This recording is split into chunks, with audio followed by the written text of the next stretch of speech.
while short. So God can say. Hallelujah. Hallelujah. Praise the Lord. Praise the Lord. A very, very good morning to all of you, and thank you so much for coming. Amen. Thank you. Thank you. Thank And as we listen to the word heals, the word delivers, the word brings life. Amen. Amen. Let's bow our heads and let's pray. Father in heaven, we thank you. This morning you have gathered us here, Lord. Without your intervention, none of us would have been able to make it. Lord, your grace is in abundance. But it is our response to that grace, that response to that invitation, that we are here. Father, speak to each one of us your word of life.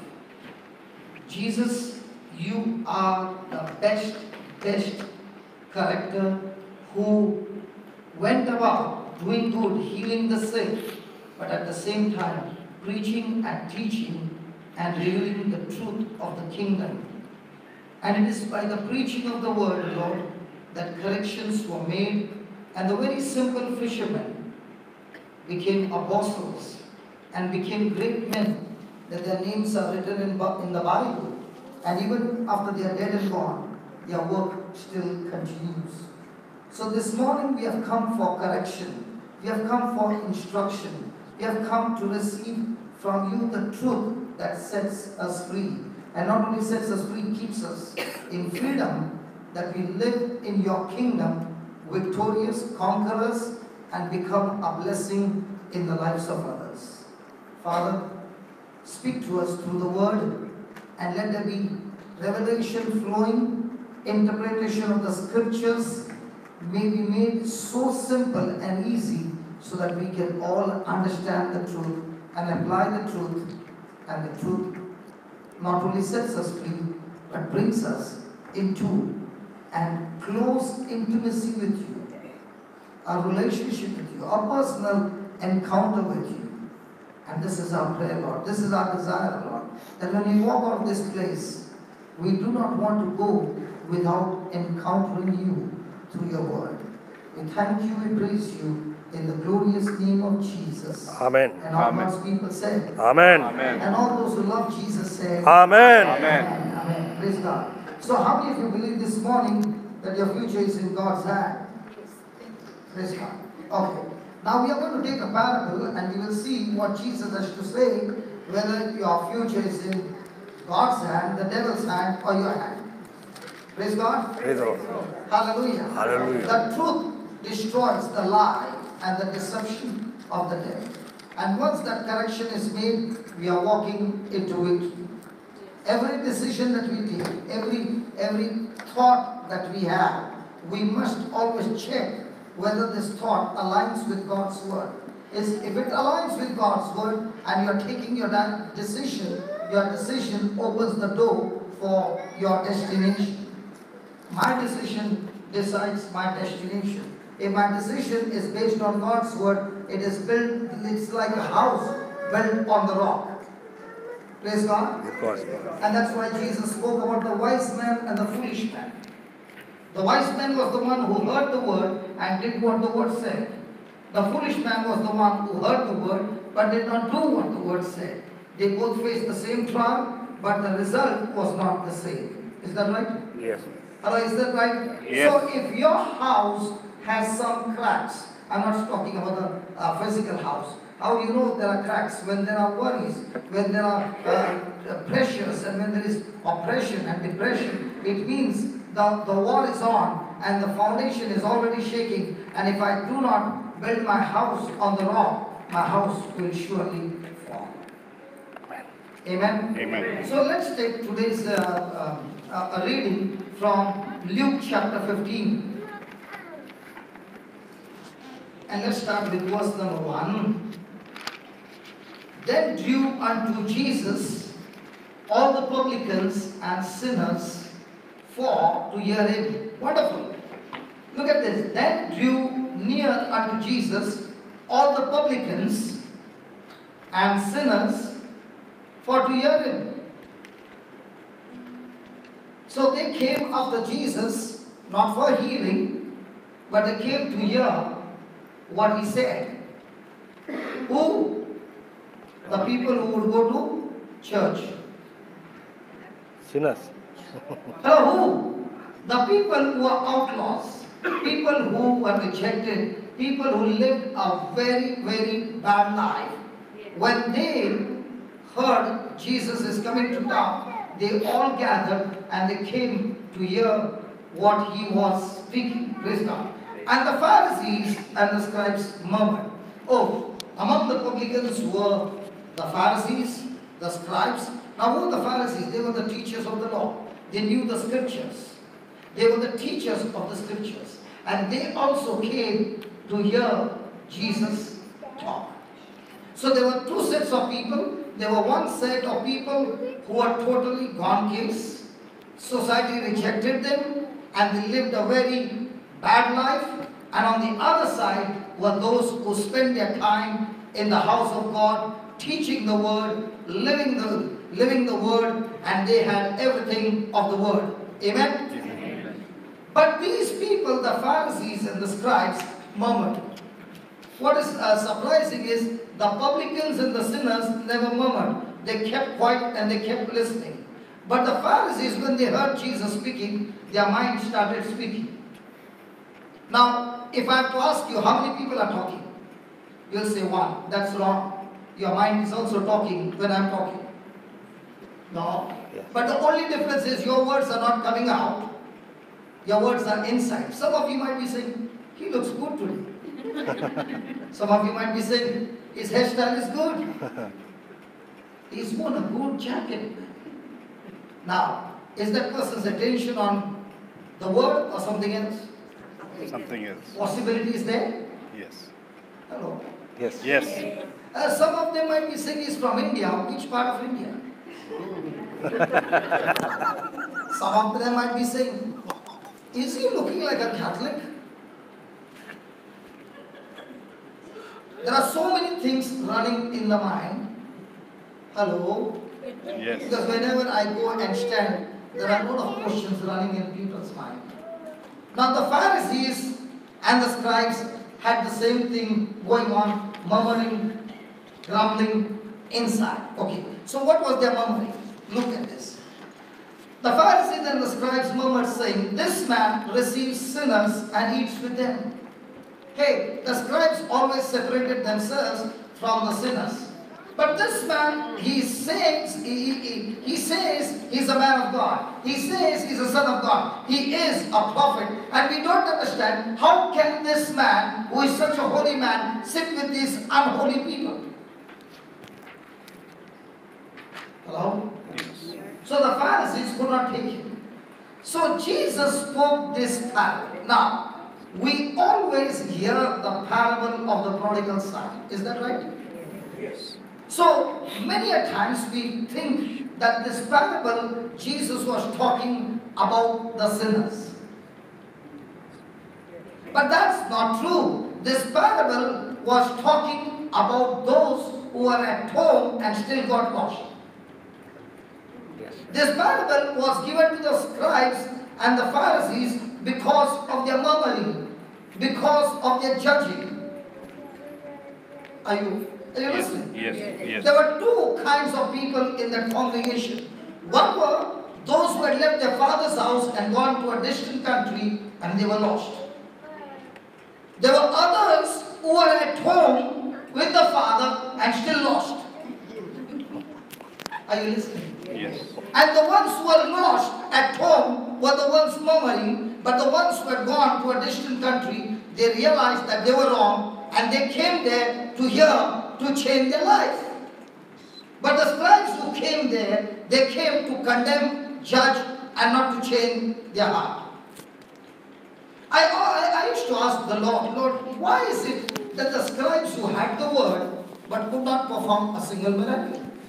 And how come the fishermen, who were the most educated people, have you ever met a fisherman? The most disciplined, the most well-mannered, sweet, compassionate words come out of their mind. They are all the time merciful, compassionate. They never fight, they never gamble, they never drink. Has anybody seen fishermen in India? Yes. Ever met them? Not like that one. Not like that one? Praise God. So whom did Jesus choose? Such people. And how can Lord, such people do amazing things? And the Pharisees who had the word all the time with them and yet could not perform a single miracle. And you know what the Lord said? You can have the word, but when your mind and your word and the word of God, they do not agree, there's never a miracle. You might be the worst sinner, the worst drunkard in town, and you come to church, and the moment you come and you say, Lord, I am sinned against you, I'm a sinner, but I've come to give my life to you. And I want to change my life. And I don't know how to do it. I'm ready to change. I'm ready to agree to your word. When a person's heart and his thoughts do correction to the word and they agree, there is always a supernatural miracle. Let me give you an example. Ephesians chapter 2 verse 8. Let's study that and then let's go ahead. Ephesians 2:8.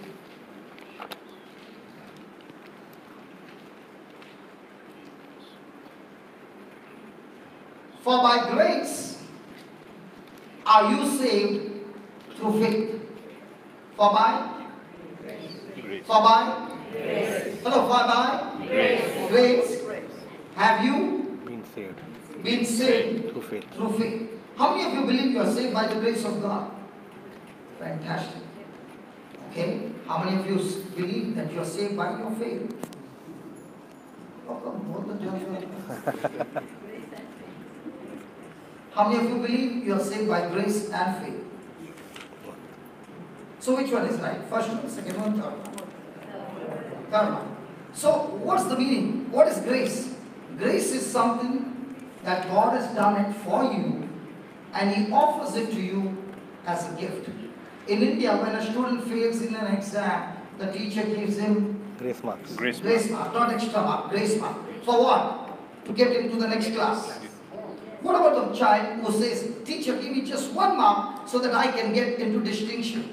Will the teacher give? No. So grace is given to those who are not qualified. Is there anybody here who has sinned at least once in your lifetime? Don't laugh here, I'm asking. Yes. Yeah, at least once. She said, I don't want to talk. Come on. Yes or no? I'm saying. Okay, that means you have sinned. Absolutely. So, all those who have sinned, have you failed then? Yes. Yes. So, congratulations, we are all qualified for grace. Yes. So, the next time the devil says, you have done this, you tell the devil, yes, I'm qualified now for grace. So, grace is what? Please write down in capital letters, what is grace? Grace is God is willing to use His power, His ability on my behalf or on our behalf, even though we don't deserve it. Even though we don't deserve it. None of us deserve it. And yet, God is always willing to use His power, His ability on my behalf, even though I don't deserve it. So what is faith? Faith is whatever is offered by God as a gift through His word, I agree to it, I go and do it, is my faith. For example, did Jesus say, in my name all those who believe, when they lay hands on the sick, they will surely die? Recover. What did He say? Recover. Do we believe? So do we go and lay hands on the sick? No. Because somebody must have told you, if you go and lay hands on the sick, that sickness might come on you. Sometimes some preachers do preach that. And the person believes that. And then the person doesn't want to lay hands because he has got fear that sickness might come on him. But the Bible says, as a man thinks in his heart, so it is. So even though he doesn't lay hand, there is Wi-Fi connection. Hello? Yes. You might not lay hands, but you might have fear, and fear without laying hands will still get you into trouble. Hello? So you have either faith or fear. Amen? So grace is, come. So grace is something that God has done for you. And faith is, you receive that word, believe that word without physical evidence and get into action. Praise God. Now, those who have heard this teaching before, please don't get involved in this. Is that clear? Hello? Are you listening? Yes. Those who have heard this, please don't get involved in this, what I'm going to teach. Now, I have with me, it's not fake. I have with me your country currency, and it's real. I think you know. Do you know this? Yes. And I want to give it to you. It's $50 and I want to give it to you. Praise God. I said, this is $50 and I want to give it to you.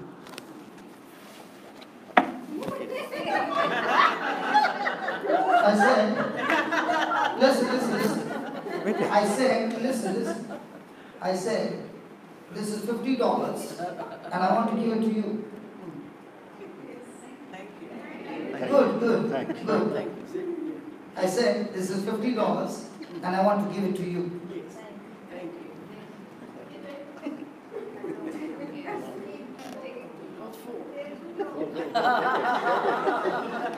This is $50 and I want to give it to you. Yeah, that's yours. Now. I had to invest $50 to make you understand the concept. That's yours. And that's not given by me. It's given by the Lord to you. Amen. Okay, now listen. Many of you, or all of you, heard what I said. Is that right? Yes. When I said I want to give it to you, was it for everybody? Yes. But did you get up from your seat? No. So grace is something that God has promised to us in His Word. And when I read that word, I say, Lord, thank you, but I never Get up. get this out. And I sit there and might be saying, give. Now, is that faith? No. No. The first time my brother got up, came so close to that $50, and I did not look at him. He turned and went and sat down. Then I had to tell him with my eyes, come. Is that right? Yes. Why did I communicate to you again? Because I want to give you. You came so close. But instead of taking it, you took a U-turn and went and sat down there. Now my question to you is, do you do the same when you read the Bible? You read in the Bible, Jesus saying, all those who believe in me. He did not say, all those who pray to me. Because you can be a champion in praying for 10 hours. That doesn't qualify you that you believe. But when you believe, the word believe means I have received the message and now I'm going to correspond my action based on that message is believe. So when I said, I want to give you this $50, the desire is there. And you would have said, why 50? Brother, get 50,000. The desire is there. But just because the desire is there, does that mean You have faith? No. You have a desire and you sat down there. Who has the faith? The faith is the one who is saying, on the word you said, I'm ready to move into action.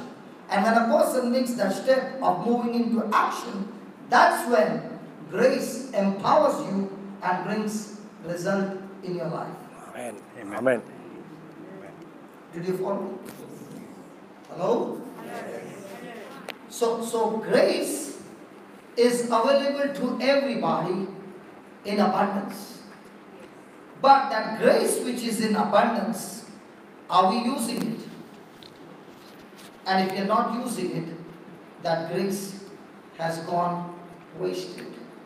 Imagine how many Catholics and Christians are born in this world, born again, loving Jesus, and the best part is, these people have got two hands.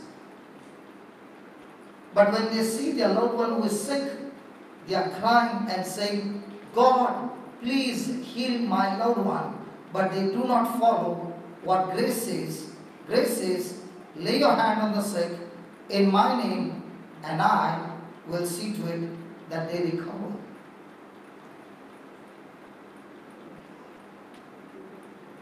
So do we follow what grace is saying? Or do we follow what people are saying? Are we following the champion who has given us his written word? Or are we following what everybody is doing?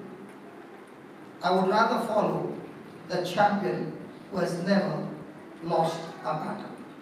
I'd rather be under a coach who has all the strategies and he has defeated the enemy. Who is your coach?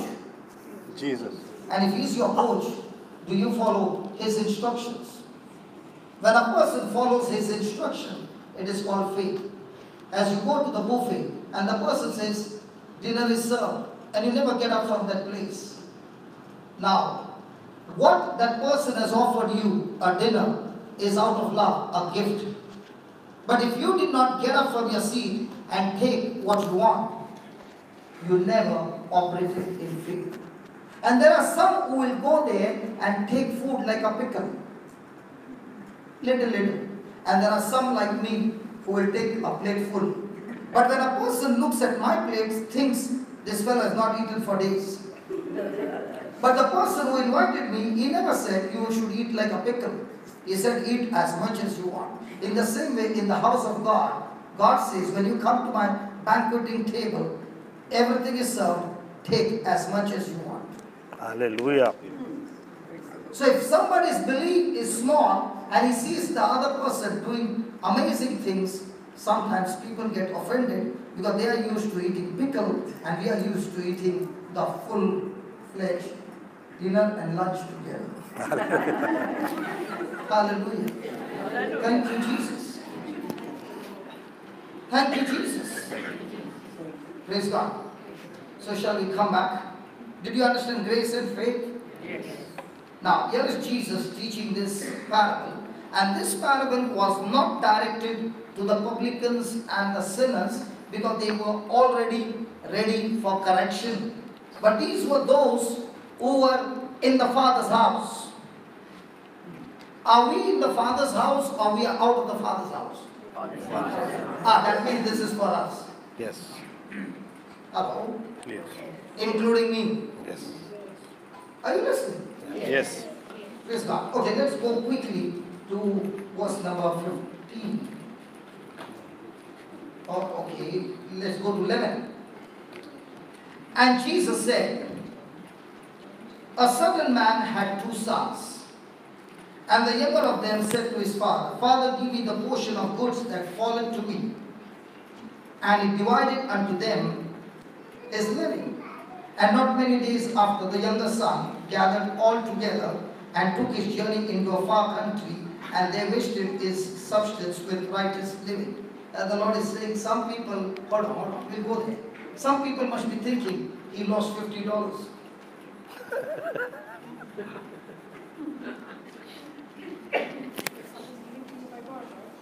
So why don't you open your purse and give me everything?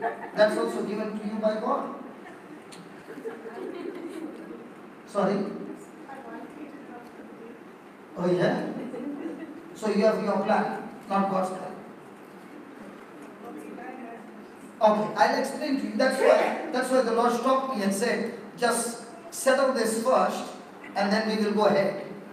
Now, in your eyes, did I lose $50? Yes. But you did not know that I just got a deposit of $5,000. You said amen. How did you know? So you believe every word of mine? Don't believe every word of mine unless that word is documented. Just because a preacher said something, does that mean it's true? No. I learned it a long time back when Jesus said, "Who do you say I am?" And Simon said, "You are the Christ, the Messiah." Is that right? Yes. And then he himself thought, what did I say? And Jesus answered and said to him, Jesus did not say, Jesus answered. If there is an answer, that means Peter would have questioned, where did that come from? And Jesus answered and said, "Hey, Simon, Simon, son of Bar-Jonah, flesh and blood did not reveal it to you, but my Father revealed it to you." What do you think must be happening to Simon Peter? His chest must have come out, sleeves must have torn, because now, do you know who's talking to me? The Father in heaven, direct. My Father. And what about the other 11? They must be saying, "Wow, yeah, Peter, you got direct connection, man." Praise God. And 3-4 scriptures later on, Jesus is saying, "I'm going to Jerusalem, where they are going to crucify me." And that same Peter, with his chest filled with power, says, "I will not allow you to go there." And Jesus says, "Get me Satan." Hey, how can this man right now, talking under the anointing of the Father, and now 4 scriptures later on, he makes an error? If Simon can make an error, can a preacher make an error? Yes. How would you know if the preacher made an error or not? It should always be checked with a document, the written word of God. If you just believe the message is given without the document, you will be deceived. Now listen, if the preacher spoke something that does not align with God's word, is it a truth? No. And if it's a lie, does the lie come to steal, kill and destroy? Yes. So if you have believed a lie, thinking it's a truth, and you have put that as a foundation of your life, are you going to reach a destination called destruction?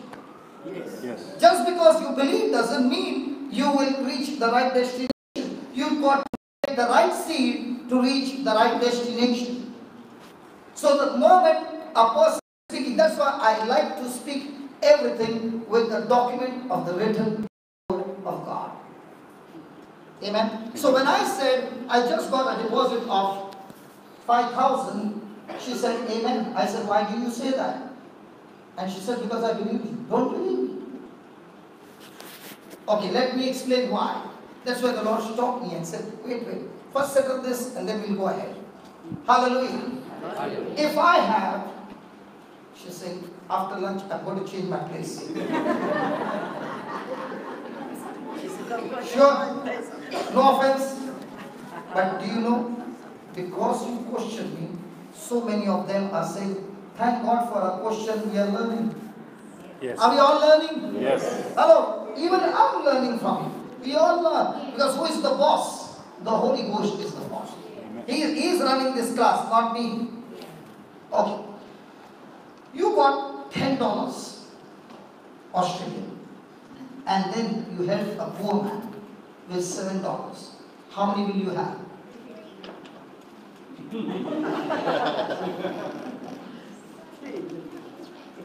How many of you say 3? Nobody? Only you? Where did you learn maths? India or Australia? That's why. These are all Australians. How many of you say 3?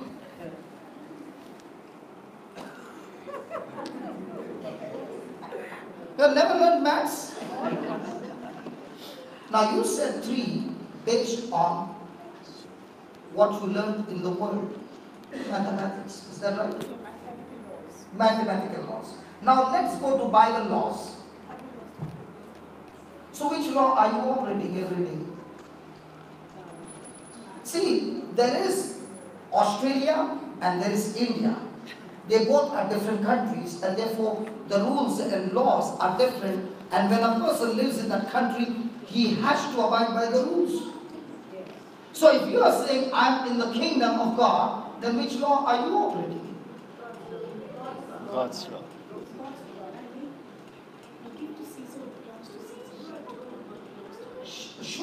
Surely, give to Caesar what belongs to Caesar, and give to God what belongs to God.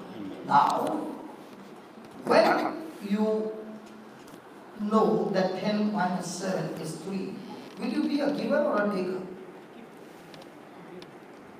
When there is subtraction, you give. Now that's not your answer you gave me. See. Hold on. You know, this is how the Lord teaches me. Supposing I go to China. Do I know Chinese? No. And I go and stand there and there's a toilet there. JCILM, ladies.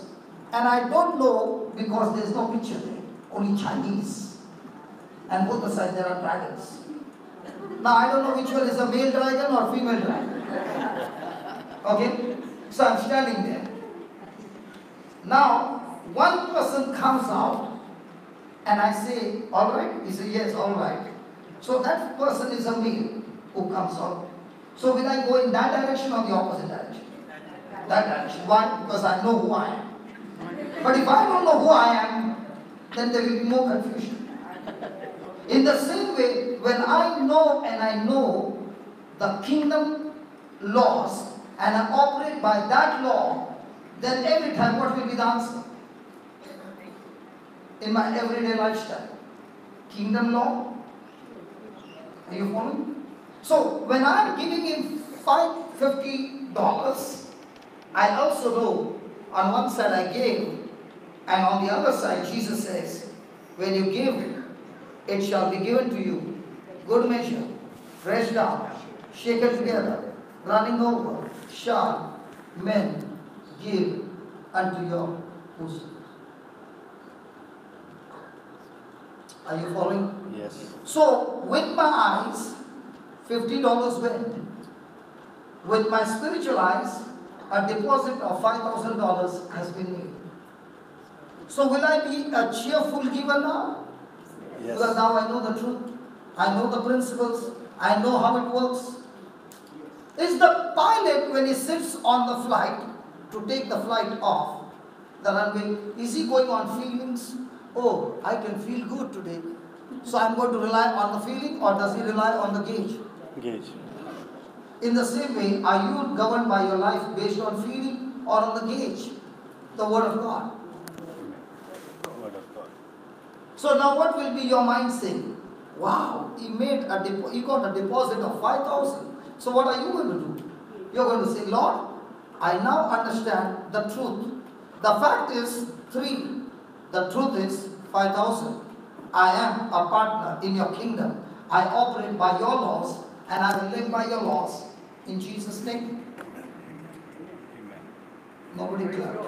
Because I know it's a good news. But only if you understand it's a good news, you clap. Others will say, oh, that's subtraction. Forget about subtraction. It looks like division. But a person says this is not addition, this is multiplication. What happened there? They are so happy. Their hands have already gone into the purse. Now that's what it is called as correction. So whenever you come to Jesus and say, Jesus, I need a miracle, you know what's the first thing you say? I have some instructions. Are you willing to follow those instructions? And every time you follow God's instruction, remember that instruction is drawing you closer and closer to your miracle. And if a person is saying, Lord, I need a miracle, but you don't follow the instruction, It's like a person who is saying, I want to go to this church, and puts the GPS, and the lady, she says, which destination? He says, take me around wherever you want, but reach me there. Or puts the destination and she says, right turn, and you say, no, I'll go left. Then the lady keeps saying, rerouting. And you again do the same thing, rerouting. Imagine the whole day rerouting. When will you reach? You'll never reach. Ask the neighbor, are you in the rerouting all the time? Can you ask your neighbor, is your life all the time rerouting? And then you come and pray and pray and pray, and when you go out again rerouting. Or do you come to church and say, Lord, speak to me to the GPS. Who is the GPS? The priest. As he reads the word and explains the word, and he says, oh, got it, Lord, got it. Now when you go out, and the same thing comes, come. No more. Following God's instruction, shut up. Now, are you reaching closer to your miracle? Yes. That's why Christian life is not a bingo game. Christian life is a game of skill. And that's what Jesus is teaching us. Good morning. Are you with me? Yes. Yes, praise God. So let's start again. Is it 7? So did I make a profit or did I make a loss? Profit. Now, did he get the seed? Yes. What happens to a farmer who got a seed and ate up all the seed? Will he be able to plant? So out of that 50, 40 belongs to whom? To him. 45 belongs to him. 5 belongs to whom? To the Lord. To the Lord. And that's the mistake that Adam and Eve did. God gave them the Garden of Eden and said, this whole garden is yours. One tree is mine. Adam and Eve said, let's go and take what's God's. And they took what's God's. God said, you can keep what you took mine. I'll take what's yours. And that's why they were put out of the garden. Hello? Yes. So which one are you eating? The 10% or the 90? 10%. I don't know. Hello? If you are eating what belongs to God, you are out of the garden. Do you have insurance? I'm asking. Yes. Insurance? Okay. Supposing you took an insurance and you forgot to pay the premium, and that very moment something bad happened. Now you go to the insurance company and say, this happened, and they say, okay, can you get the receipt? And you say, you see, from the last 2 months I did not give the premium. Are you covered? No. So pay your premium and get covered. Which premium? What belongs to God? Yes. I'm doing it for 21 years and it's beautiful. On one side the deposit is increasing, on the other side all covered up by God. Not the insurance company. Hey, I'm not talking about the insurance company. I'm talking about the heavenly company. Nobody's talking. Lord, I'm giving them such powerful good news. None of them are smiling. Sorry? With the news? I'll tell you, when I lost everything and I had no money to eat food, I read this for the first time. And I never read the Bible in my 33 years. Okay? So now I'm reading the Bible and I said, Lord, whatever is written, I'm ready to believe. And he said, give and it shall be given to you. So I said, this is better than a bank.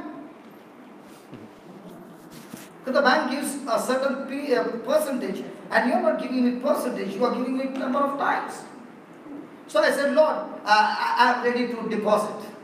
So when you have 100, it's easy to give 10. Yes. When it's 1,000, it's easy to give 100. When it's 10,000, it's little to give 1,000. When it's 1 lakh, it's, my God, 10,000? But when we started with that small figure, after 21 years, when I look behind, it is in millions, multiplied. Hallelujah. If you don't believe, come to Goa and see. I like to speak with evidence. Because when somebody speaks, the next thing is, can you show me evidence? Yeah, I can show you the evidence. This is how it has been happened in the last 21 years. Hallelujah. Hallelujah. Thank you, Jesus. So who made profit, he or me? You. So do we get opportunities to go out and reach out to somebody? You know what corrupted nature says? I'm in a problem. Can God send somebody to help me?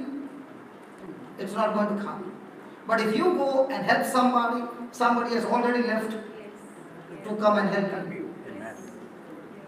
That's why Jesus said, what you have done to the least of my preacher, you have done it for me. That's why you should always go and bless the preacher. So that's what Jesus said. Whatsoever you have done to the least of my preacher, when I was hungry, when I was thirsty, when I was naked, when I was homeless, when I was in the prison, when I was sick, and they said, well, when did we see you, Lord? And that's the time he said, when you saw these people and you did it for them, you did it for me. Do we get such people around? Yes. Go and do it. You will encounter Jesus every day. The problem is our way of Christianity is what can I get from God? And the Bible Christianity is what can you give what you got to God by giving to the poor. Can I change the camera like this? What an expression. Hallelujah. Come on, it's the Lent season. It's time to change. Yeah? Yes. And this is what I learned in my early days.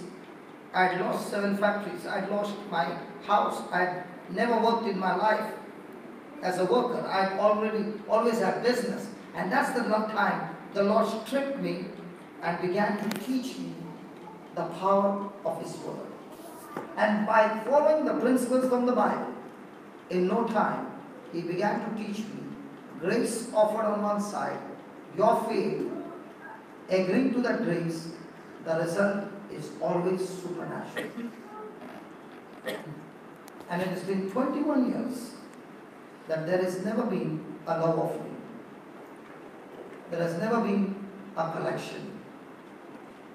I have been buying my own tickets, going around the world. Today also the CDs and the books will be distributed free. And why are these things given free? So that what God has given me, I want you to listen to the truth, make the correction, so that when we meet again you will say, hey brother, my life has changed. Amen. And even on the CD, please remember, when you look at the CD, there is no name of the preacher. Why is there no name? Because I never preached.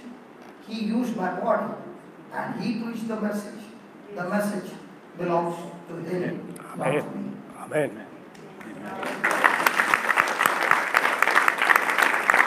Hallelujah. Praise God. So for this you clap and all the truths I give you never clap.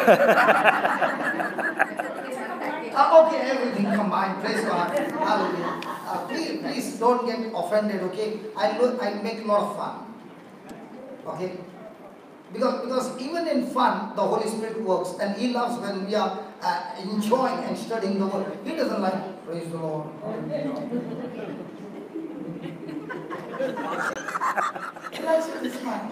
That's why it's called joy. The joy in the Spirit. Yes. Praise God. Okay, let's come back. Come on.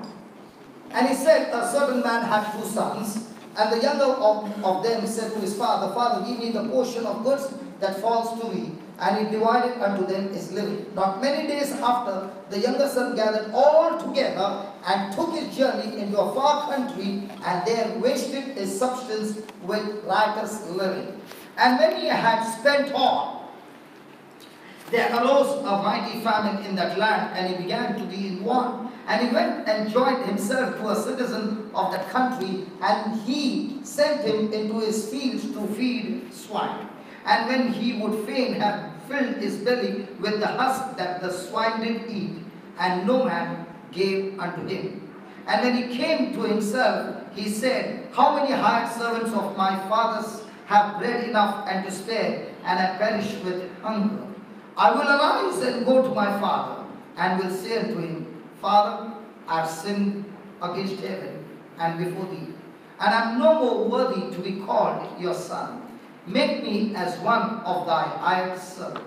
And he arose and came to his father. But when he was yet a great way off, his father saw him, and had compassion, and ran, and fell on his neck, and kissed him. And the son said unto him, Father, I have sinned against heaven, and in thy sight, and am no more worthy to be called your son. But the father said to his servants, Bring forth the best robe, and put it on him, and put a ring on his hand, and shoes on his feet. And bring here the fatted calf, and kill it, and let us eat and be merry. For this my son was dead, and is alive again. He was lost, and is found, and they began to marry. So today's message starts from here. For his elder son, who was in the field, and as he came and drew near to the house, he heard music and dancing. And he called one of his servants and asked what these things meant.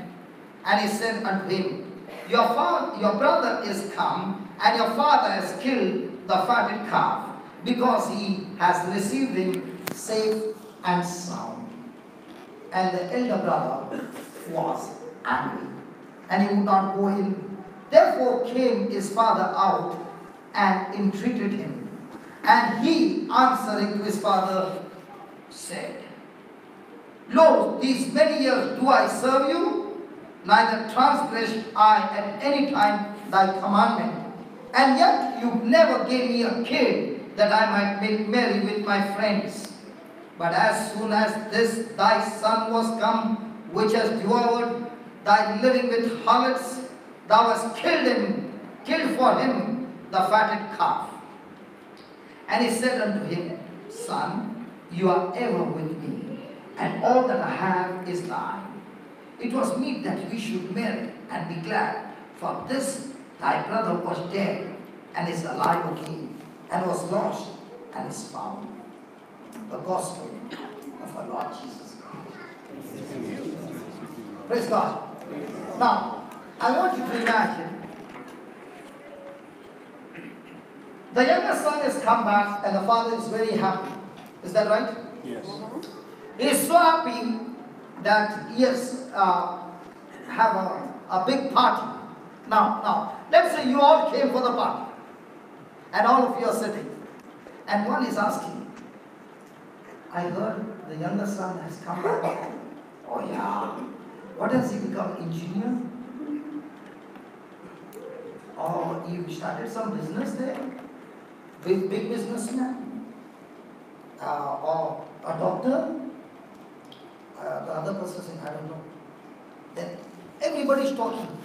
Younger son has come, and the father is so happy. The son must have achieved something. And one person says, you know, this morning I saw him, he was stinking like pig. He had all torn clothes, like today's fashion. Hallelujah. He had holes all along his clothes. And no slippers, nothing at all. How many of you, if your son would come back, would have a big feast?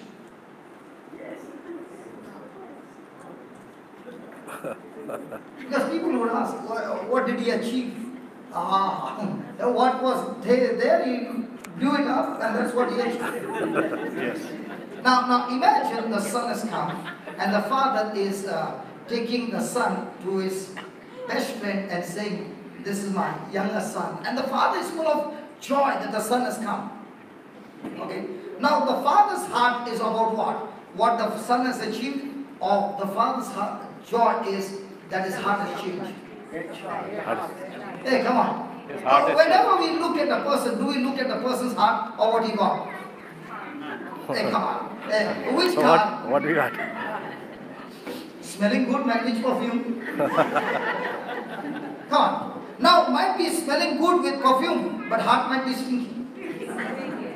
Hello. Yes. Looking with all those colors, looking dashing.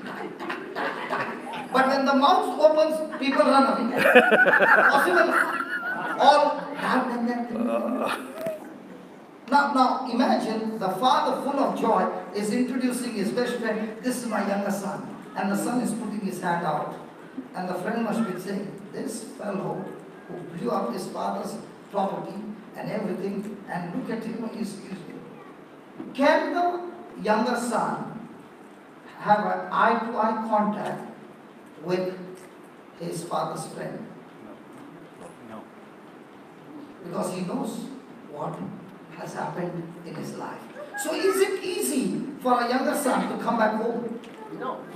Because he might come back, he's come back home, his father is full of joy. Can he have eye-to-eye contact with his father after experiencing the love? Yes. But can you have eye-to-eye contact with those in the house?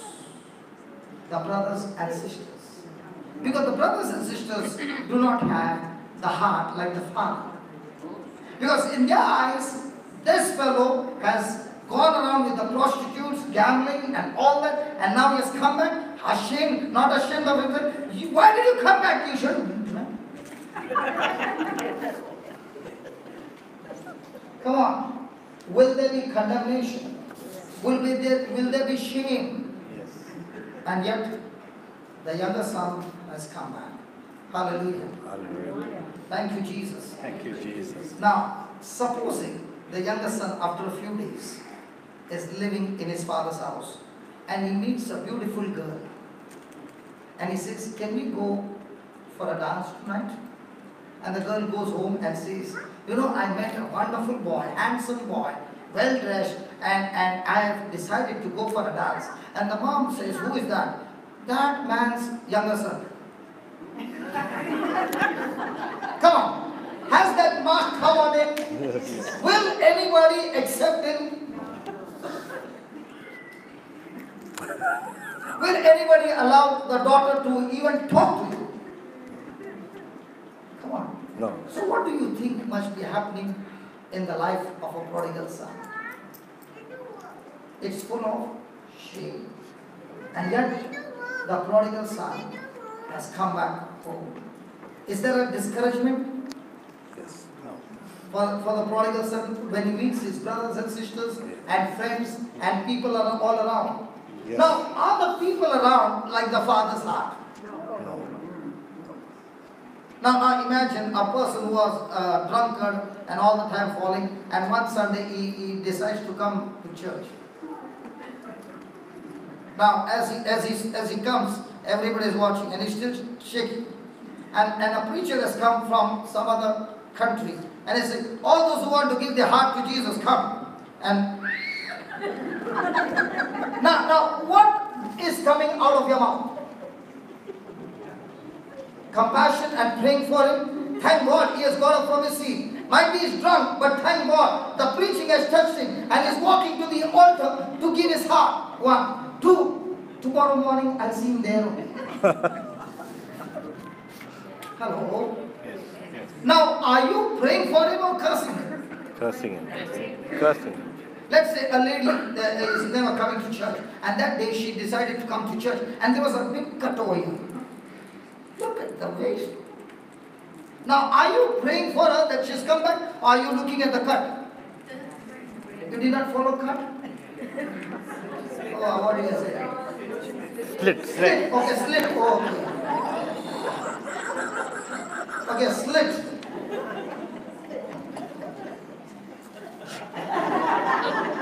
Hallelujah. So do we talk about the slit, or do we talk about, thank God she's come to church, and might be this is the turning point, and I think, Lord, that she's another Paul. Amen. Lord, I think so. She's another Peter. or might be like John the Baptist. You never know. Because God picks up people from the pit and makes them stand on a pulpit. And if you have never seen one, look at me. I'm that one. He brought me out of the pits of hell and made me stand on a pulpit. Hallelujah. That's why when I see somebody who is a con case, I say, con case for elder brothers, but never con case for the father. Praise God. Praise God. Hallelujah.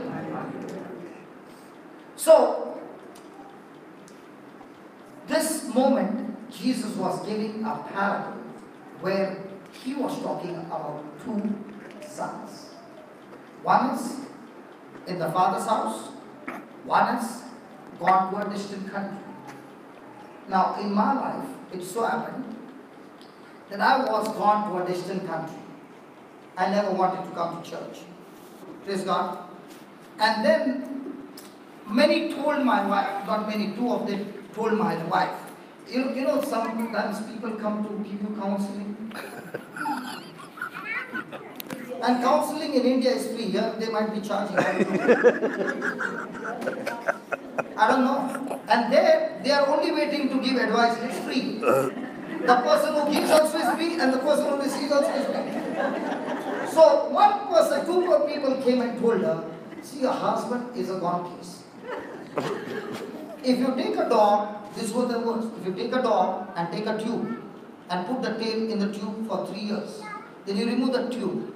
How will be the tail, straight or bent? How do you know that, counselor?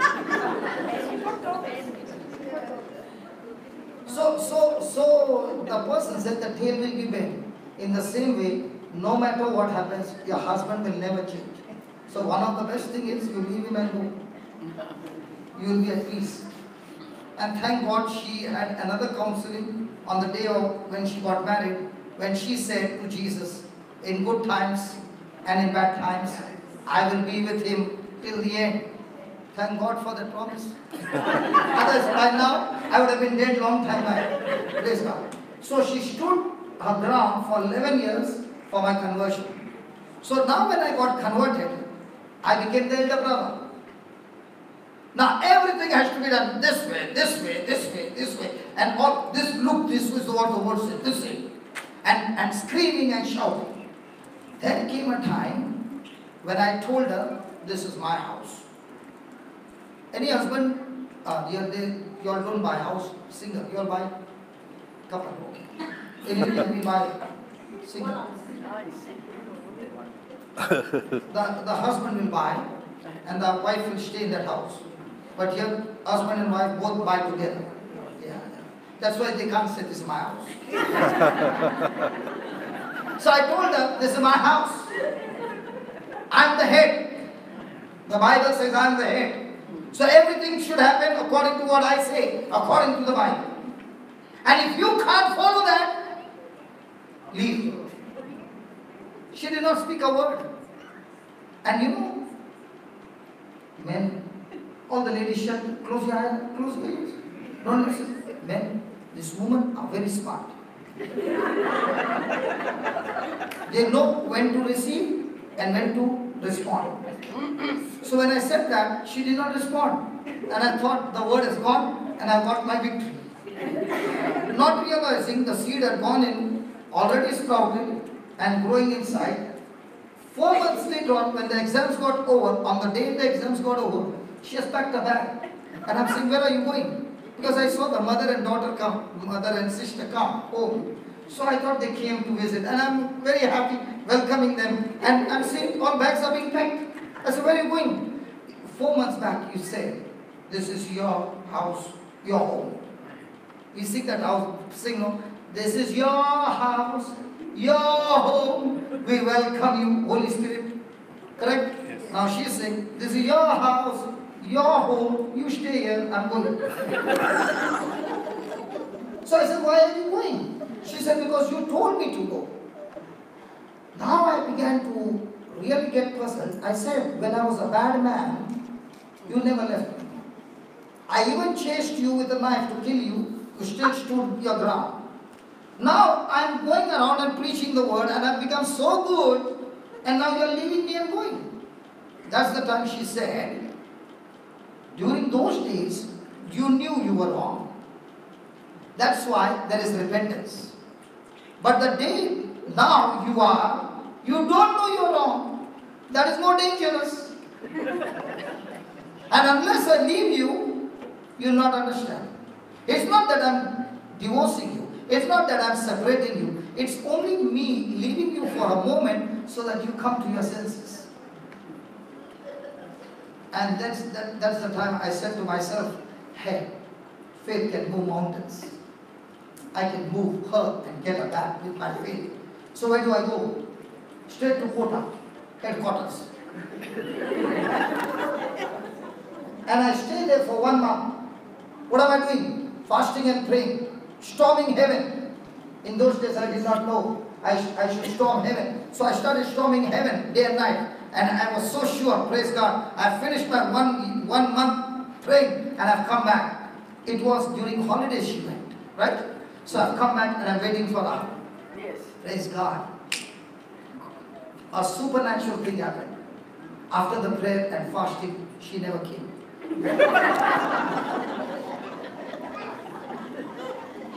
You are the only lady who understands it. These all are laughing for the bad news I'm sharing.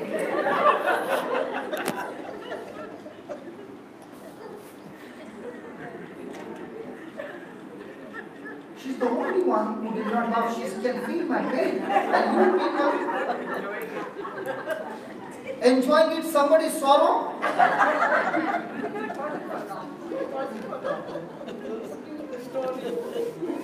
No, it's not a story. This is actually what happened. So you laugh? So now when somebody comes to pray, I say, brother, please pray. I'll also do.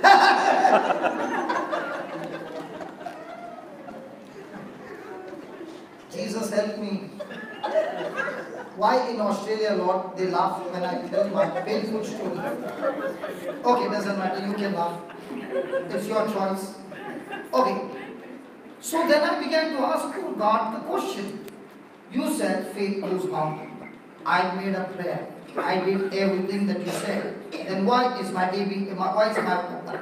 Why is my wife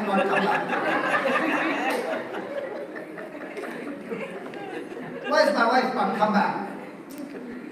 And the Lord showed me in Galatians chapter 4:6 or 5:6. I don't remember the number, but I know it says faith works through love. Faith works through love. So if love has short-circuited, faith doesn't work. So I said, he said, do you love her? I said, yeah, I love her. I love her very much. And the Lord said, no, you don't love her. And I said, what do you mean you don't love her? He said, when you love, go and see what is love in 1 Corinthians 13. So I began to like, love is kind. I said, that's me. Love is patient, that's me. Love is this, that's me. Love does not insist its own way. That's not me. I want it my way. And he said, listen, the problem with you is, when you got touched with the word, you did everything as works and not as love. Because you always wanted your way. And love does not insist its own way. So I said, can you explain to me what that means? He said, have you seen a doorman? How many of you have ever seen a doorman? Doorman. You got it? Okay, yeah. Okay. Now when a person is coming from outside and it's raining and the door opens, where does he put his shoe and gloves? Doorman. And if there is some... Now, when he's doing all that, is the doormat biting him? Attacking him? He said, that's what is love. People will come into your life, stamp you, do everything, and you are like the doormat, taking it all and saying, I still love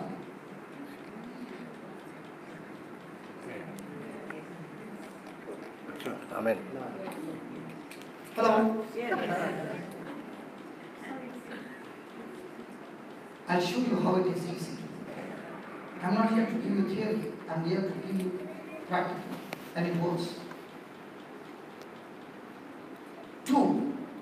He showed me, one day as I was driving, See, in Australia there are no stray dogs, but in India there are plenty.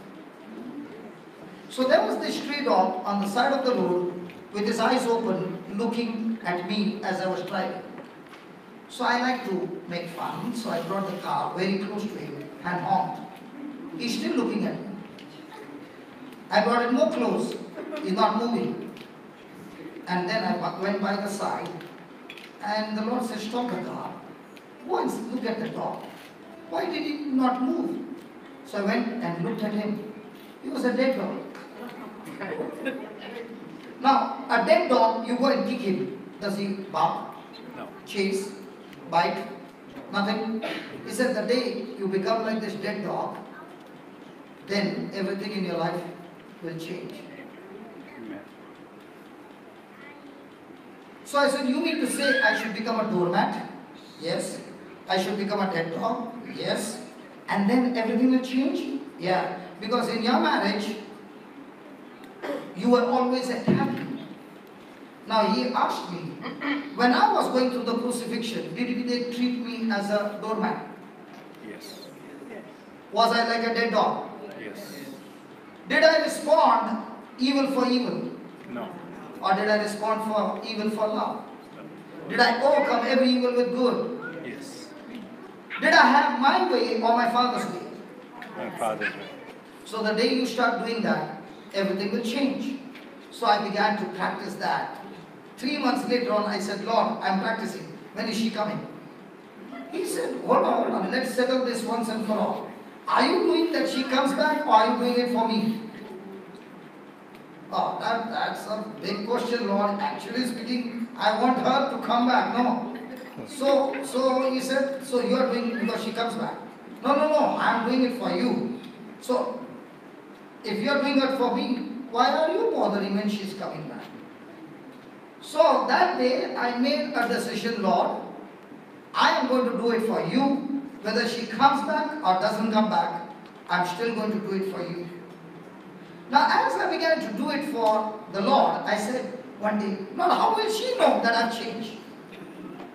So he said, how did Mother Mary's mother know that she was pregnant by the Holy Spirit? How did Joseph know that the child in the womb was holy? Did Mary go and tell her mother, the stomach came up and the mother said, Mary, how come your stomach has become so big? You know, Mom, an angel visited me. That's why I'm pregnant. Anybody will believe?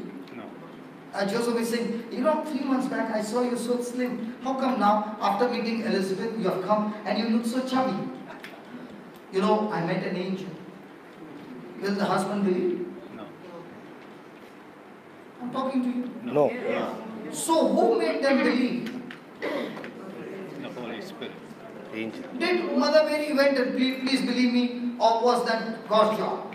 God. So he said, when I've started a work in you, I'm the one who will perfect it, I'm the one who is going to develop it, and I'm the one who's going to complete it. You only focus on me and leave the rest to me.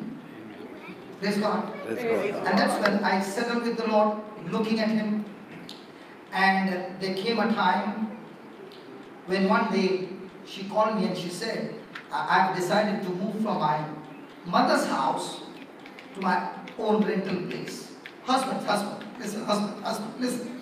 Not the wife's husband. Are you listening? I'm in Bombay. She's in Bangalore. And if the wife calls up that I'm moving from my mother's house, surely some lafada has taken place. Husbands, aren't we that smart? Come on. Talk to me. Yes. If your wife is around, don't talk. Your wife is not there. Talk. Yes. But the mic can recognize the voice. Be careful. So, at once, out of my mouth is coming, listen, I got a house, I got a business, I got factory, I got everything in Bombay. Come on, shift back to Bombay. And I'm about to open my mouth and speak, and the Holy Spirit saying, love does not insist his own way. So if she's calling me and she's saying she's going to move, you mean to say I should shut my mouth? Yeah. Tell her how much money she needs, you're going to send her the money. Hold on, God. Listen, if a woman gets a home house, She never leaves that place. For the woman, the biggest dream is my own house. Is that right? Yes. And if I give her the money to take that, forget it, she'll never come. And then now the Lord began to say, you want to do it my way or you want to do it your way? See, you tried your way, did it succeed? I said, no. So do it my way. So I told her, listen, are you taking a house? Okay. How much is the deposit? How much is the rent? And how much is the furniture and all that? You tell me, I deposit the money. Hey, she sees, this fellow was never like this. He would have said, come back. And how come he's saying, I'll give you everything?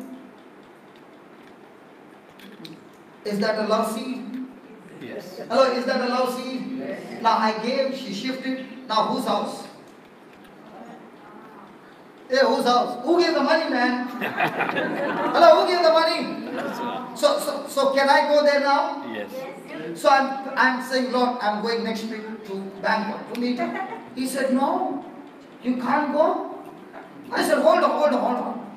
You mean to say I give her the money, I give her the rent, I give her the furniture, I give her everything, and still I don't go? He said, no. I said, why? He said, have you ever seen a farmer plant a seed in summer? I said, no. Why? Because a good seed in an off season makes the seed die. Oh, I never knew that. Wait for your season, and I'll tell you when. This is not the season.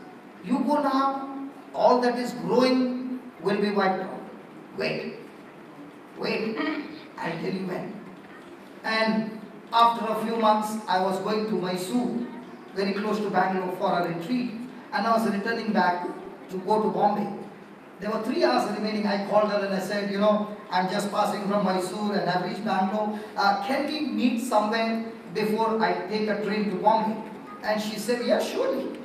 So can we meet somewhere? She said, why don't you come home? Thank God. Now she also smiled. Thank God. Hallelujah. Praise God.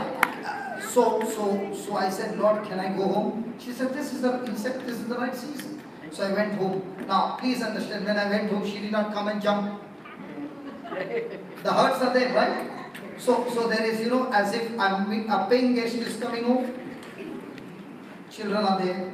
She is there. The whole atmosphere is very tense. Anything can explode any moment. And everybody is quiet.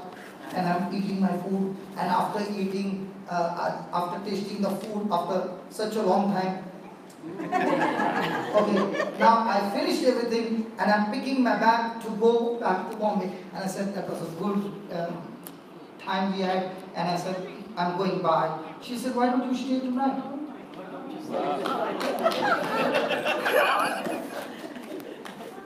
She said, why don't you stay tonight? Now, what would you do? No, I'm going. From that day till today, I'm staying.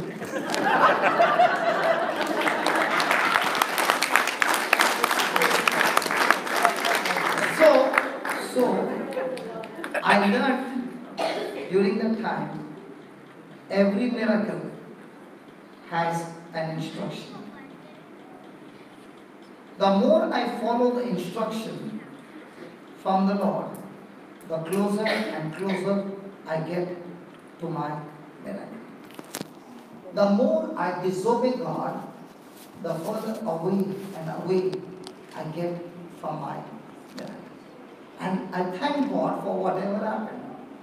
That period of time, which was a desert experience, that's the time the Lord had to strip me off and make love as the top priority in my life.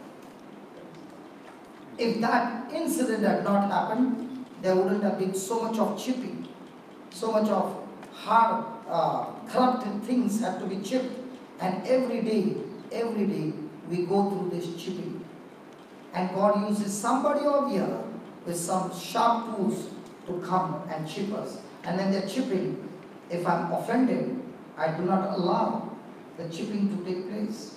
I delay the process. But the quicker I learn to die to myself, the quicker the change takes place. As for the law, what you said. Supposing I gave you a soft drink in a can, and I gave you a straw, and I told you, you must drink the soft drink using a straw. Question, will you suck or will you blow? Suck. So that means whatever is in the can will go through the straw and come in your mouth if you suck. But if you blow, everything will come on your beautiful dress. Agree? Yes. Do you all agree this Yes. application? Okay. Now Romans chapter 5 verse 5. Let's go there and see what does it say.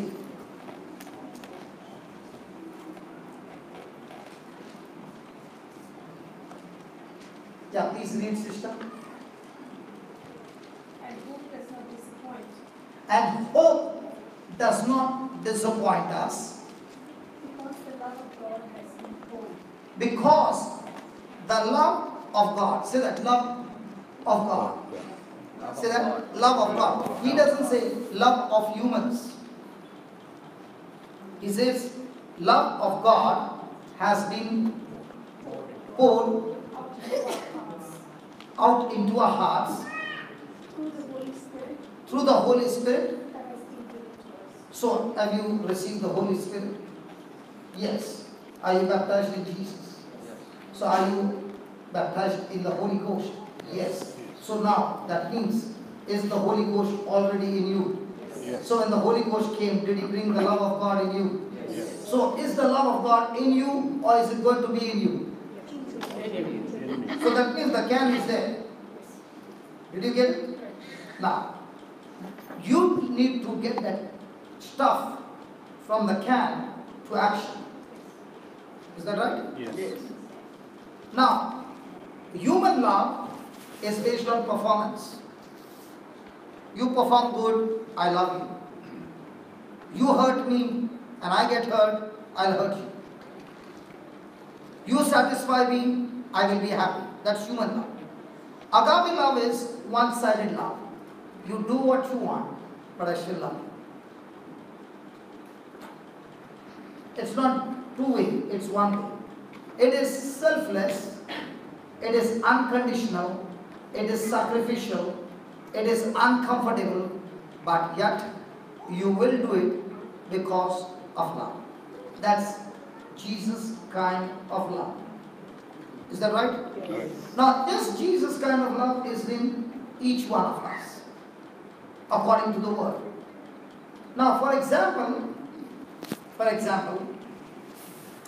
I am your next door neighbor and I am irritating you. With the stuff that I have done to you, in your mind, will you remember the things that I did to you or will you remember me? Correct? So when the things that you remember, is it going to get bitterness and pain? Yes. Come on. Now, did Jesus say, love your enemies? Yes. How to love your enemy? Did He teach us? Okay, did Jesus say, love your enemies? Yes. Did He teach us how to love? Yes. How? To forgive them. Huh? The Good Samaritan. No, that's the next one. But did He say, love your enemies? Yes. Did He teach you how to love your enemies? Yes. No. How? Just by dying on the cross. Huh? By dying on the cross. Love your enemies, how did He teach you? Yeah, correct, 100 out of 100. He said, when somebody strikes you on one cheek, when somebody takes a shirt, when somebody makes you walk 1 mile, Walk 10 miles. He has already told you what to do. So when somebody strikes you with words which are painful, do you want to strike back or do you want to give that person to strike you or you get into the battle? When I get into the battle, whether defense or attack, who is the Lord? But when I allow Him to strike again, who is the Lord? God. So when I am on His word, who is the Lord? The word is the Lord. because I'm submitting to the word. And who is that word? Jesus. So when I make a decision, only a decision, Lord, because your word says so, I am going to follow this instruction. And the moment you follow that instruction, your thinking in your mind and the word in your heart, when they become one, now you are no longer operating on human love, you are sucking the love of Christ which is in you into action. Why am I not able to put that love into action? Because my thinking has not yet aligned with what he said. The real challenge is not your action. The real challenge is, under pressure, am I getting this thought aligned with God's word? And if I'm aligning with God's word, now the person is sucking the love which God has poured in his heart. He is no longer operating on human love. I'll give you a scripture so that you understand what I'm saying. Romans chapter 7.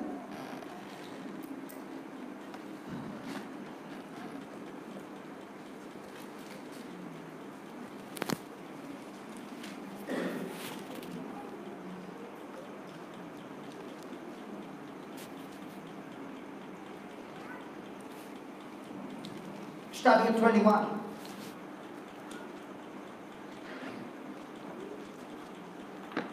Okay, start with 19. Yeah, start. For I do not do the good I want, For I do not do the good I want to do, but I do the evil I do not want. but I do the evil I do not want to do. So read that again. For I do not do the good I want, I do not do the good I want. From my heart, I want to do good, but I do the evil from my mind because my thoughts are full of bitterness and I want to teach him a good lesson. Then, now, if I do what I do not want, now if I do what I do not want, it is no longer I it is no longer I who do who do it. Hey, if I do something that is wrong, which I don't want to do, it's not me. But I just saw your body do it. Yeah, my body did it. Yeah. But I did not do it. Then who did it?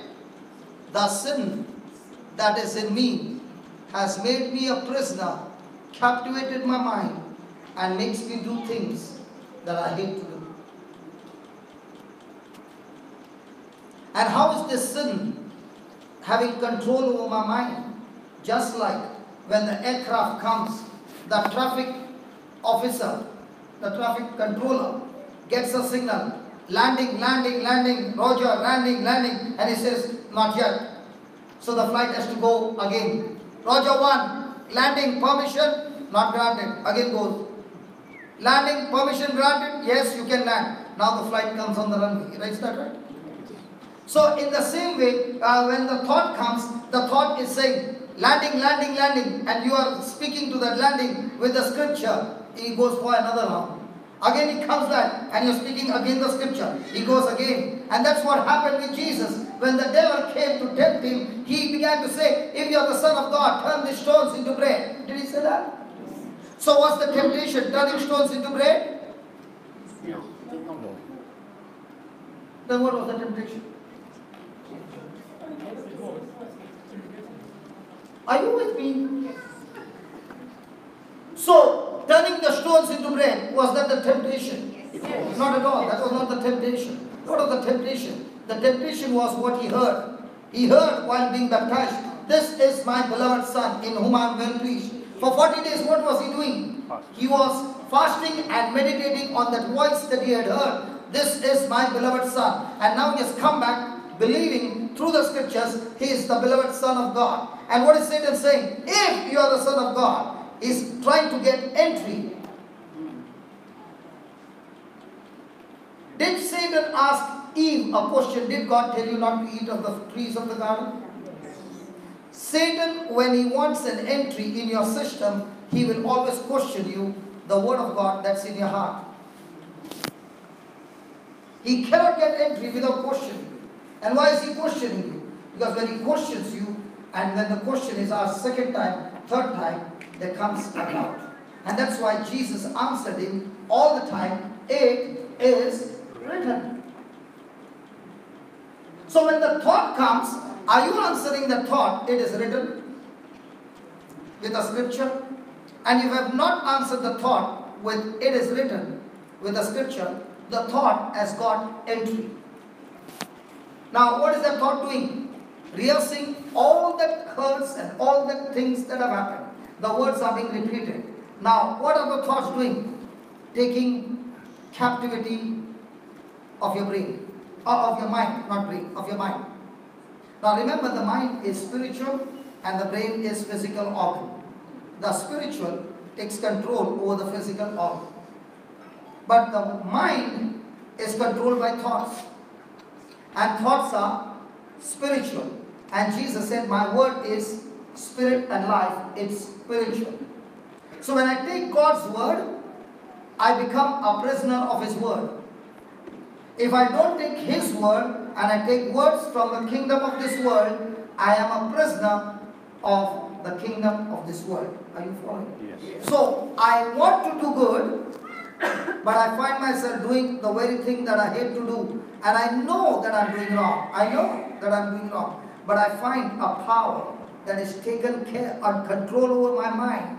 And I find myself, I'm a slave. My body doesn't move in the direction I want to go. My body is moving in the direction what I don't want to go. Read that again. Now, if I do what I do not want, If I do what I do not want, it is no longer I it is no longer I who do it, who do it. but sin that dwells in me. So who is the boss now? Sin. Who am I? A prisoner. My body has no control. It is controlled by somebody else. Okay, yeah. In Australia, do you have voting? Today, What today? voting. Today is voting day. That is the voting. That is voting day or voting day? Voting. No, I'm not talking about voting. Voting. Vote.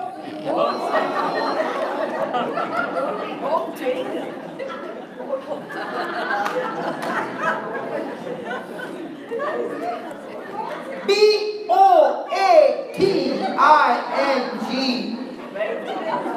Okay. Yeah. Can you please forgive me for my English? Okay. Now. Let's say I'm the person who gives the vote on hire. And you said, I want so many dollars for 10 minutes, so many dollars for 30 minutes, so many dollars for 1 hour. Okay? Now you get the freedom to get into the boat. No driver. You are the one who is taking the boat. But you don't know that the whole boat is autopilot, programmed by me. So you get into the boat and you're taking the steering, and the boat is actually going on remote, already programmed, and you are enjoying the ride. Suddenly you say, no, I don't want to go there, and you turn the wheel. The boat goes on that direction. The moment you leave the boat, the steering, it again takes the program and comes there. Are you following? Yes. The same it is with sin. Already programmed to take you into destruction. And now when you're following the word of God, you are turning the wheel in God's direction, but the moment you leave the wheel, it's again taking you in that direction because it is already programmed for your destruction. Are you following? Yes. Now how am I going to destroy the pre-program already installed in the system? That is what it's all about, this studying the Word of God. That's why he's saying, I want to do good, I want to go in that direction, but I don't understand. This boat, I want to take it there, and it's going there. I don't understand. I have a desire to do good, and I end up doing all the filth that I hate to do. So is it autopilot? Yes. Programmed by a power where I can hold the wheel for some time, and the moment I leave, it's back to the old stuff. Then what happens? So now we are on autopilot called destruction. Let's see how to destroy. Shall we see this time or next time? Next time. Very good. This time. You are the only one getting angry. The others are saying, let me next time. She opened her eyes so big, no this time. Not this time. Okay. Oh, because they have already mastered how to do it. She said, if you want to teach them or not, it's not of my concern. You teach me this time. Yeah, go ahead. I like students like that. Yeah, go ahead. Then. So then we discover the principle So then I discover the principle. that when I want to do right, When I want to do right, evil is at hand. evil is at hand. It's on autopilot called sin, taking me into destruction. I want to listen to the word, I listen to the word, but yet I find it takes a U-turn exactly 180 degree and takes me back into destruction. Then there's a principle, there's a law working. But I see in my members Now I see in my members, in my body, another principle at war. oh, I now discover there is a law operating and active in my body. Yeah. Another principle at war with the law of my There's a war with the law of my mind. there's a war with the law of my mind. In my mind, Taking me hold on, in my mind, I want to go in God's direction. But still I find autopilot taking me back to the bar. Autopilot taking me back into addiction. Autopilot taking me back into sinful life.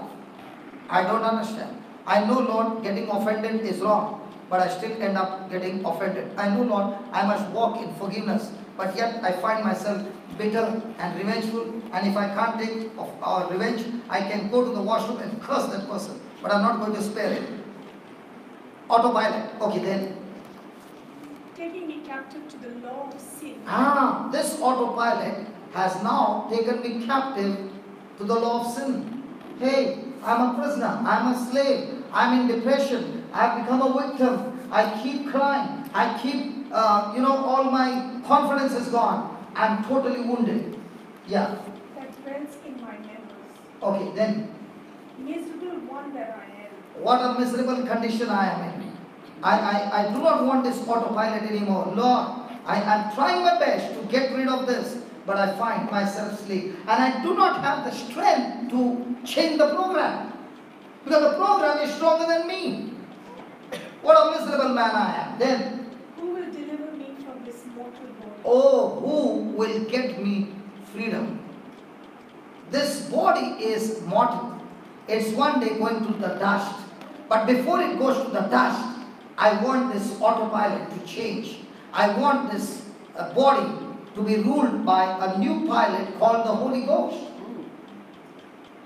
But I find that Holy Ghost is in me. But yet, I still find this body is being used for the kingdom of darkness. With my heart, I love you, God. But with my action, I find myself extremely evil. And I'm in this hopeless, miserable stage. Who can help me? Now this is what Paul is saying. Who can help me?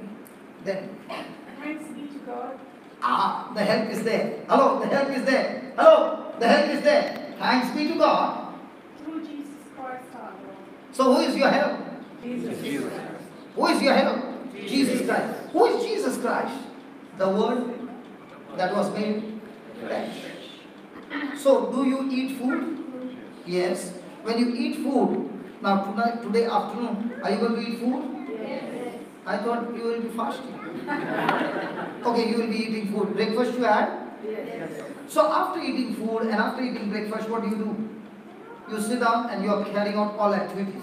But is somebody at work who, your stomach, converting that natural food into what? Energy. Now just as I am using the energy, my stomach starts saying, I want more fuel. So do you eat more food? Now looking at me, do you think I fill my tank full? Does it look my tank was empty for 1 month? No. Now, is it a small car tank or a truck trailer tank? Nobody's talking. Then she said, no need of talking, we can see your tank. The trailer tank. Okay. Now, even though I put the diesel, that means beef, all those stuff, is the stomach still going to digest it? Convert it into energy.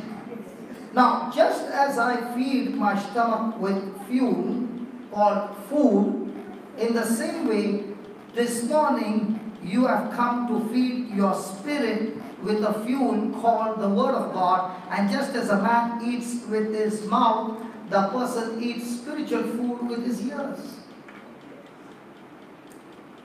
So when you are hearing the Word is entering your ears. And if you can recall and pay attention to what was said, that word has entered your spirit. Now it is your spirit's job is to convert that word that you heard into a power called faith. So when you are in that miserable situation, you cannot come out of that slavery. You are a prisoner. But there is a person who can set you free. His name is Jesus. And he uses his word, which produces the faith, and faith is what gives you victory over your captivity.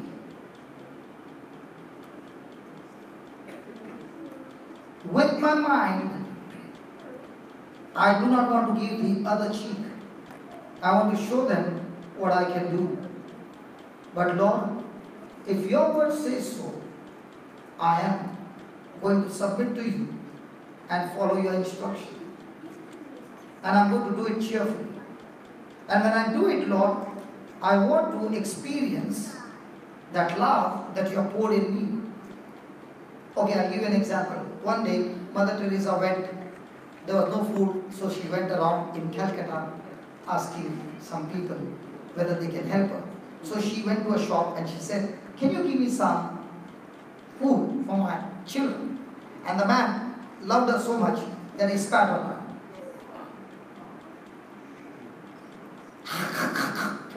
Okay? Now, he did not know who Mother Teresa was. She was not from India. Was she from India? No.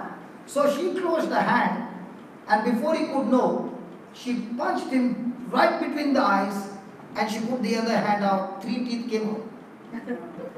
And when she saw 3 teeth come out, she looked into his eye. He said, take whatever you want, but please spare me.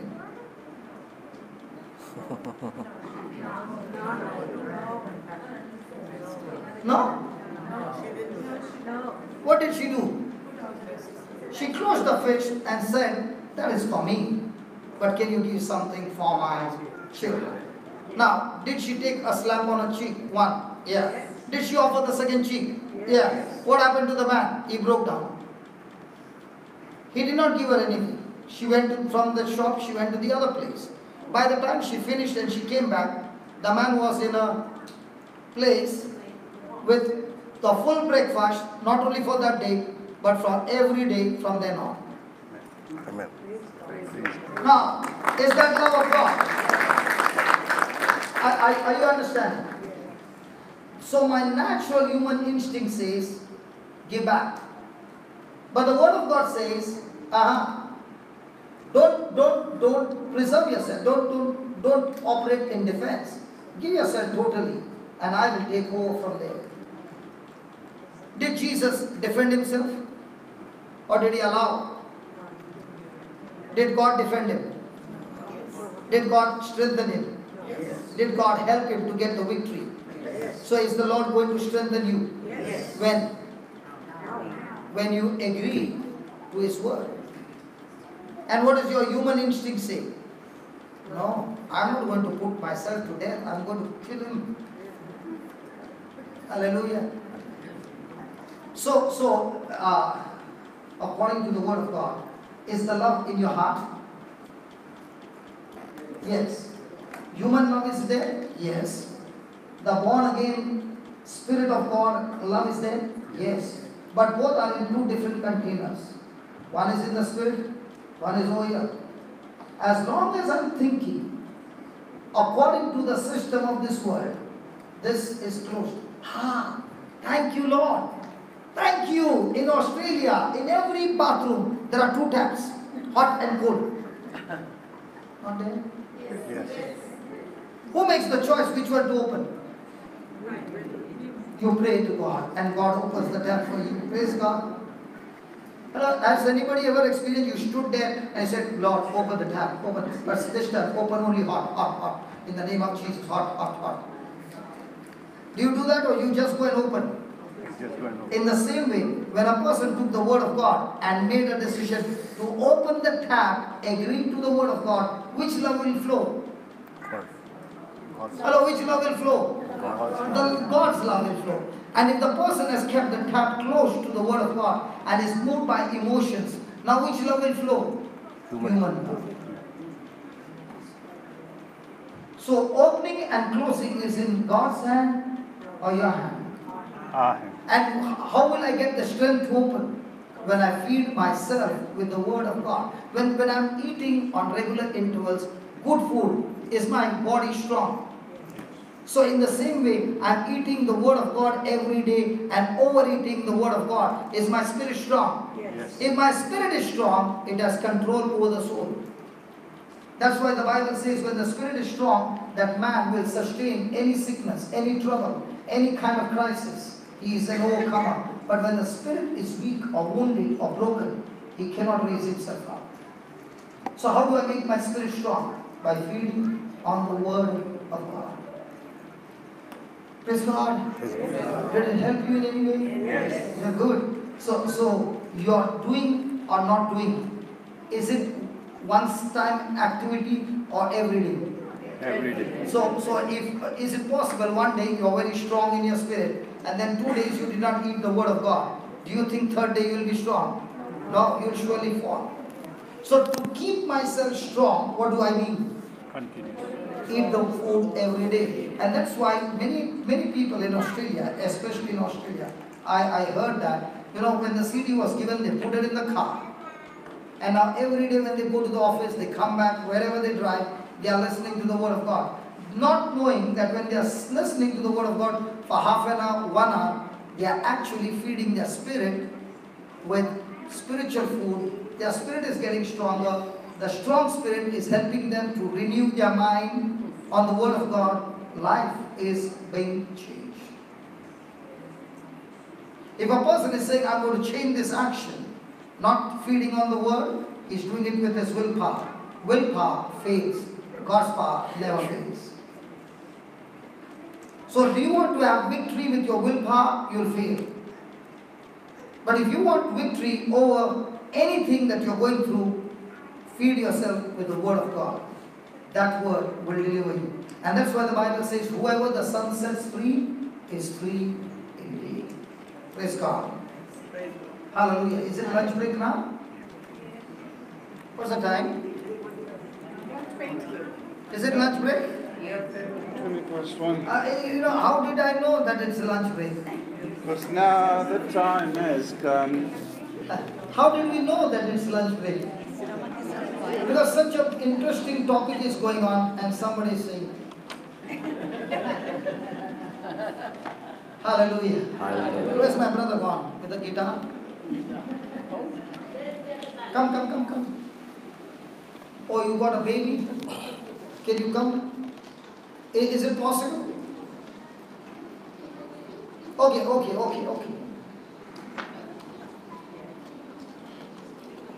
Okay, let's just close our eyes and let's reflect as our brother comes and leads us into a wonderful song of worship. Oh, thank you, Father, for this word. Lord, you took us on a journey, giving us different aspects of life. The 2 sons representing 2 ways of being lost. One who walked away from home and sinned, the other who remained at home and sinned. One was lost, going away from home, miles and miles away from home. The other was at home, but no warmth of love, only coldness. The one son sinned against the flesh, for he was away from home. The other sinned against the spirit, in spite of being at home. Lord Jesus, this morning you are showing us two ways of being lost. Both of these were sinners. But the problem is, one recognized that he is wrong, and the other one did not recognize. I've seen in my own life, O Lord. I've been a prodigal son, and I've also been the elder son at home. Lord, there was a time when, as the younger son, I left home, wasted all the resources that you gave me in living in sin. I thank you, Lord, for the grace that you gave me, the mercy that you gave me, that I came back home. But even though I came back home, there were many elder brothers who were not ready to accept me.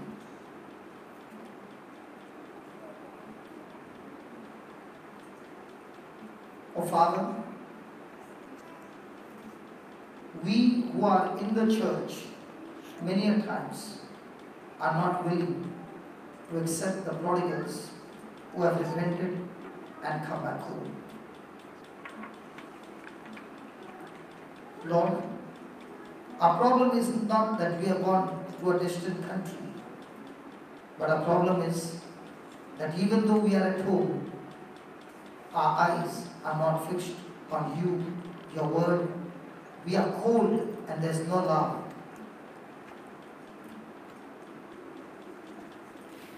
Father, thank you for the love that you have poured in our heart. And thank you for the sister who asked this question. The desire in our heart that I want to walk in this God kind of love.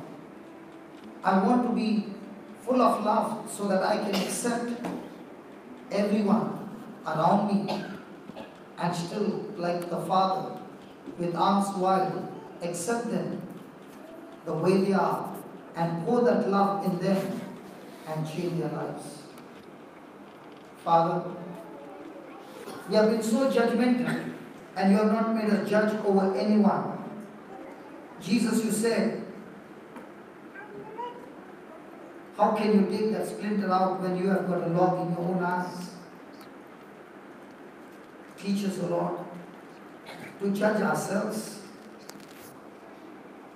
be convicted of sin in every area, and look out for ways and opportunities to practice love. You are love. And love is teaching us to love. Jesus, your name is love. But the Bible says God is love.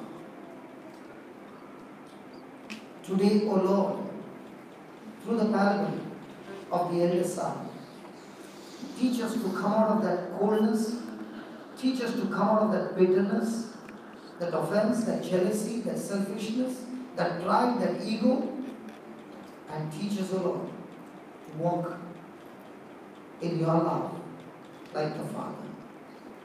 We thank you, we praise you in the glorious and mighty name of Jesus. Amen. Amen. Can we keep our eyes closed as our brother leads us?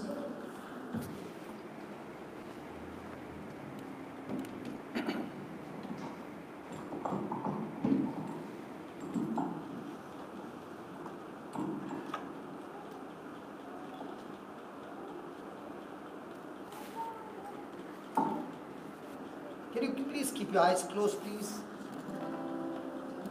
This is the time. This is the time the Lord has given us His word. He has also given us the meaning of that word. and now is waiting for your and my response. What is going to be my mission from now on? How am I going to respond to the message that has been given? And this is your message. This is your response. This is your mission. And this is your prayer. Saying to the Lord, Lord, I'm that wretched man. I'm a prisoner in my own body. I want to do good, but I end up doing the very thing that I hate to do. I ask you, Jesus, to take over my life and rule over my life. Because only you, Jesus, can make the correction in me. Only you, Jesus, can empower me. Only Jesus, you can set me free. I'm not asking for any healing or miracle, Lord. I'm asking for my restoration of my relationship with you. I want to have a personal encounter with you. An encounter of your word. Not an encounter with my emotions and feelings. Because Jesus, you are a spirit and I can get connected to you. Never with my emotions, but only by truth and by spirit. And that's what you said. True worshippers will worship God, not with feelings. They'll worship God in spirit and in truth.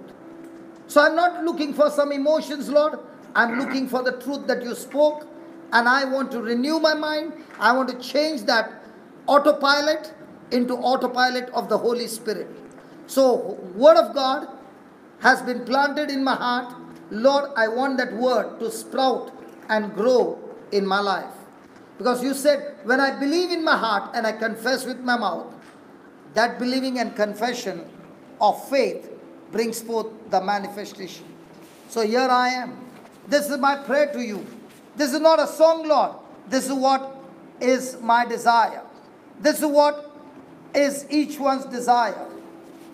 And this is what we want it to be manifested in my life.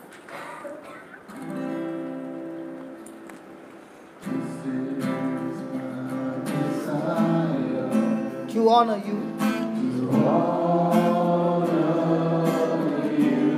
Lord, with all my heart, I worship you. With all that I have within me.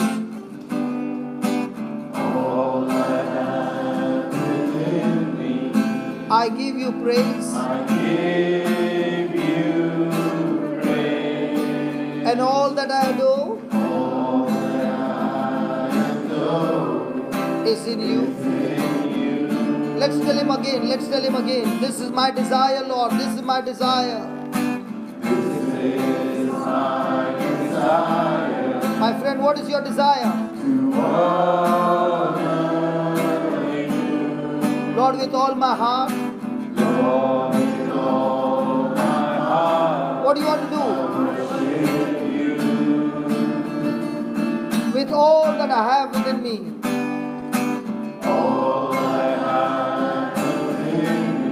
What do you want to do?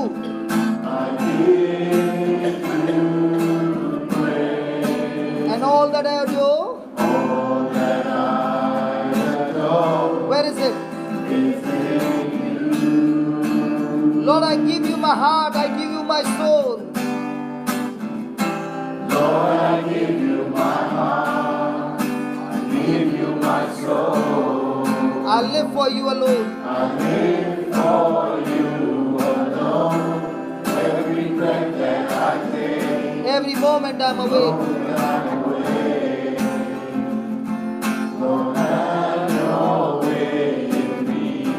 Lord, I give you my heart, I give you my soul. I live for you alone. Every breath that I take, and moment I'm awake.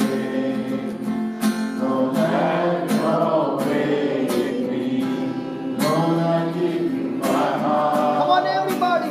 Give you my soul. Come on, lift your hearts and say, tell him. I live for you alone. Every breath that I take, every moment I'm awake. Lord, have your way. Lord, have your way in me. Lord, I give you my heart. Come on. I give you my soul. Yes, Lord.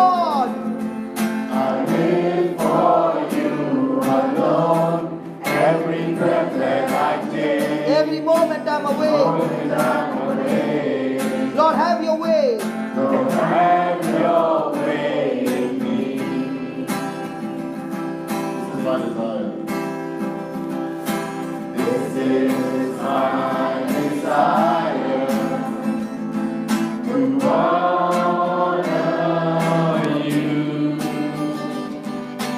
Lord, with all my heart, I worship you.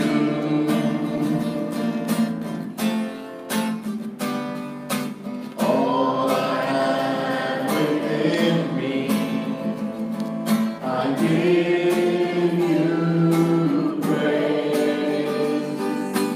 All that I adore is in you.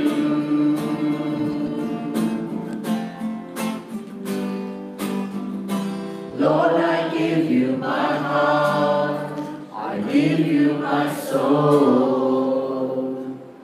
I live for you alone, every breath that I take, every moment I'm away. Lord, have your way in me. Lord, I give you my heart, I'll give you my soul. I live for you alone, every breath that I take, every moment I'm away. Lord, have your way in me. Lord, I give you my heart, I give you my soul. I live for you alone, every breath that I take, every moment I'm away. Lord, have your way in me. Lord, I give you my heart, I give you my soul. I live for you alone, every breath that I take, every moment I'm away. Lord, have your way in me. Lord, have your way in me. Lord, have your way in me. Lord, have your way in me.